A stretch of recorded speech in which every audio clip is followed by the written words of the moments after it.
Inilabas na ng Pag-asa ang magiging pangalan ng mga bagyo na papasok sa Philippine Area of Responsibility ngayong taon.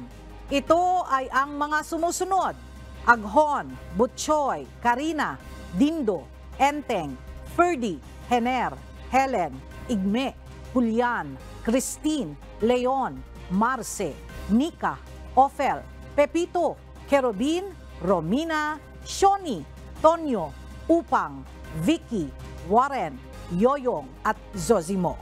Ayon sa Pag-asa, maaaring matanggal ang pangalan ng bagyo sa listahan kung ang damage ng bagyo ay aabot ng 1 bilyong piso o kung ang dami ng namatay ay aabot ng 300 o pataas.